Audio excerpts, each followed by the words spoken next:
Olá pessoal, boa tarde. Estamos aqui para mais uma videoaula do oitavo ano e hoje nós vamos discutir na página 31 Territórios Nacionais e Interesses Internacionais. Eu estou com o conteúdo aqui na tela, tá? Página 31 do livro de Geografia. Então lá na página 31, pessoal, nós temos algumas discussões que são importantes a gente fazer. E discutir esses territórios nacionais, né? A gente já sabe o que é um território nacional, que a gente já viu, é onde o Estado mantém o poder sobre um determinado território, e quais que são os interesses internacionais nesses territórios. A gente tem que lembrar que hoje a nova ordem mundial ela é configurada a partir do poder supremo político dos Estados Unidos e militar e dos poderes econômicos que são é, mais fluidos. Como que eu vou dizer assim? Eles estão divididos entre os blocos comerciais. Vamos supor, Estados Unidos, enquanto a economia é muito forte no mundo, né, ela só é batida pela União Europeia. Se juntaram os países, 27 países da União Europeia, e tem uma economia mais forte do que a dos Estados Unidos. Mas daí os Estados Unidos criou o NAFTA, né, que é uma livre zona de comércio, não de pessoas, não é um acordo aduaneiro, igual o Brasil no Cone Sul, onde a gente pode ir para a Argentina, para o Paraguai, para o Uruguai tranquilamente, sem ter que fazer passaporte. Lá é livre passagem de mercadorias e não passagem de pessoas. Tanto que tem a construção do muro, do Trump, tem toda aquela questão mexicana de atravessar as fronteiras e ir para os Estados Unidos, tá ok?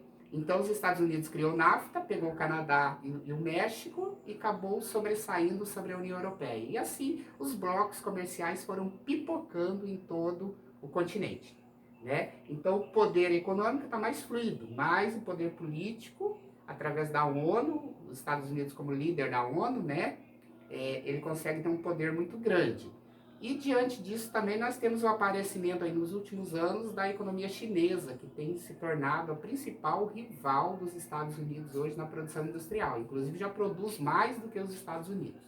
Tá? E a gente vai entender aqui agora com essa questão dos territórios nacionais e interesses internacionais, como que se dá a influência desses interesses nacionais desses países ricos dentro desses territórios nacionais configurados como países pobres ou economias emergentes, diante desses países industrializados e com detentores de uma alta tecnologia.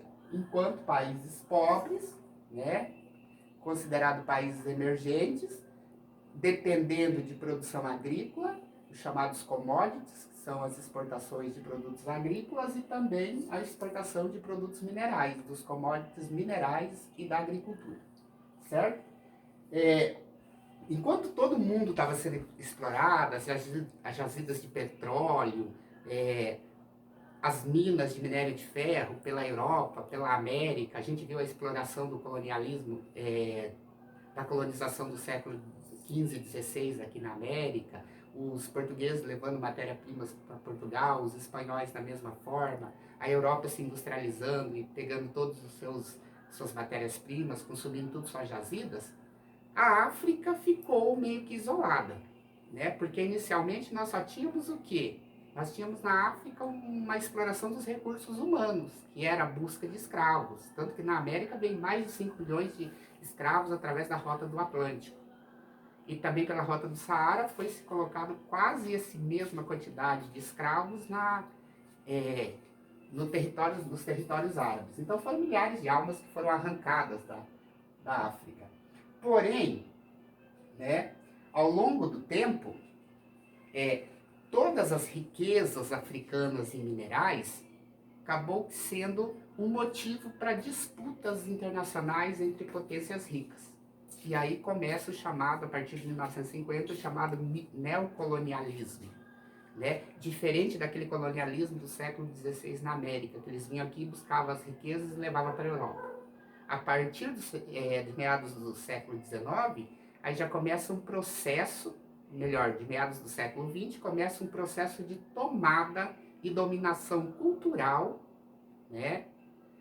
Assim bem como as instituições de cada país que tomou partes da África começaram a se instalar naquela região. Não era só um controle econômico, político, mas também era um controle cultural. os estados meio que se transferiam para aquelas regiões que eles dominaram, assim como os holandeses dominaram o norte da África, né? E tiveram até uma disputa com a Inglaterra por uma grande mina de diamante que foi achada na região. Os ingleses acabam levando a melhor e ficaram com a mina. Mas aí você percebe o quê? Tem um domínio territorial para que eles possam explorar essas riquezas, jazidas de diamante, de petróleo, de carvão mineral, exploração das terras para produzir as matérias-primas que eram precisas e que as fábricas lá na Europa estavam precisando. Então, cada país dominou uma região e fazia daquela região uma espécie de quintal, onde eles buscavam o que eles precisavam.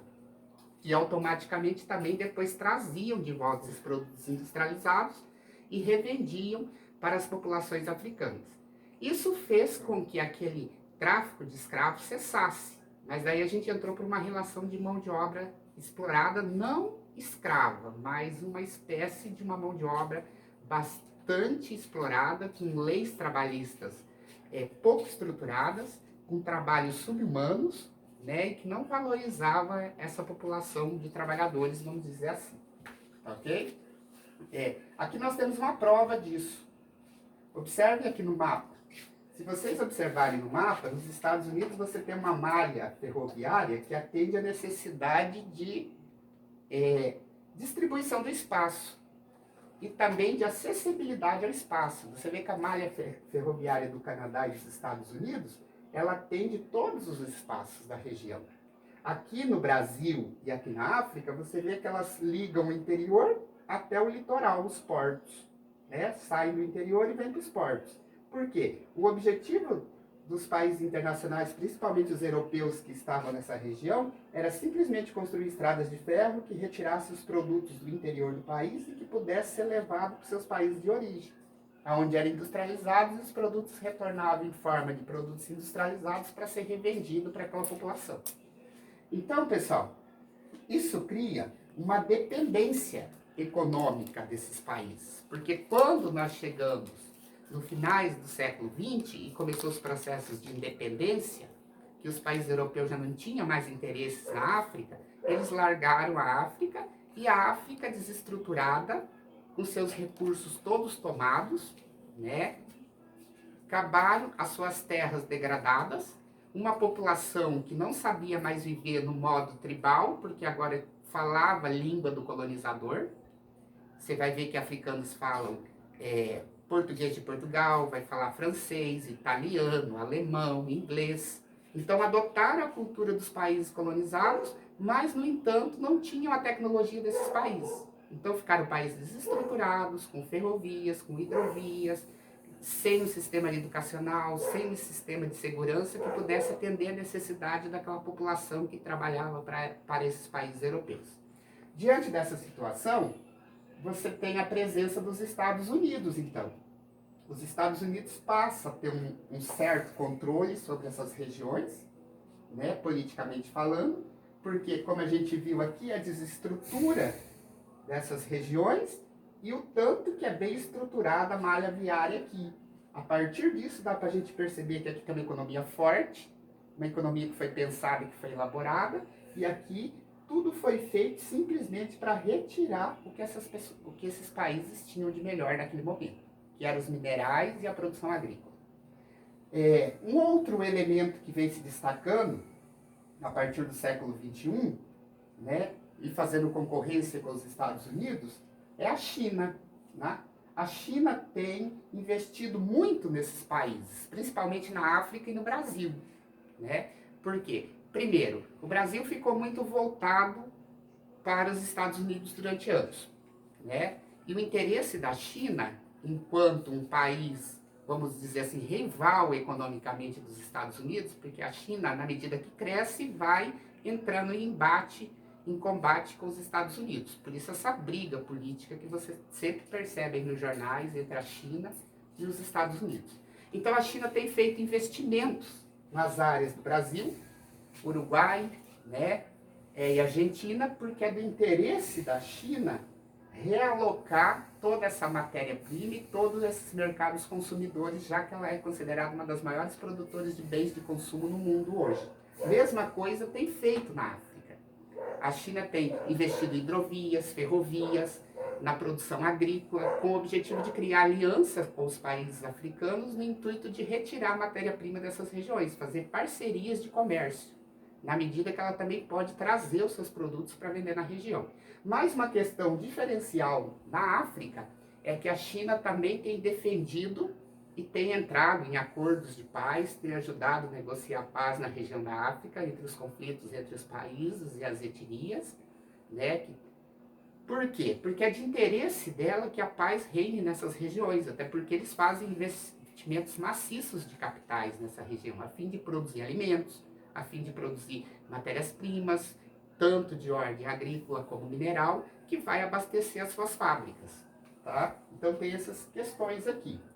Isso que eu acabei de falar, pessoal, está sendo tratado aqui, ó. Na África, a China busca mais matérias-primas. Então ela tem a necessidade de pacificar a África, sendo uma voluntária dos processos de pacificação e acordos de paz entre os países nas regiões de conflitos, e também tem executado grandes obras, principalmente no Quênia e na Nigéria. Tá ok? Aqui na China acelera plano de expansão no Brasil e na América. É aquilo que a gente acabou de falar. A China tem criado uma espécie de cinturão ou rota, né, nesses países mais pobres, para poder produzir alimentos para abastecer as suas indústrias. Mas uma questão que fica muito interessante é pensar que os países pobres hoje e emergentes, eles se baseiam muito na exportação de commodities, que é matérias-primas da agricultura ou matérias-primas minerais, suas fontes de recursos minerais, né? E países que acabam pegando todo esse montante de dinheiro, juntando com corrupção, juntando com políticas desonestas, que não distribuem esse dinheiro para a educação, para a saúde e para a segurança, acaba que gerando montantes enormes de dinheiro. Esse dinheiro acaba ficando em uma mão restrita, em uma parcela restrita, nas mãos de uma parcela restrita da população que geralmente estão no poder, né, ocupa os cargos políticos. Então uma parcela muito pequena dessas sociedades acaba ficando com salários altíssimos e com todos os benefícios dessa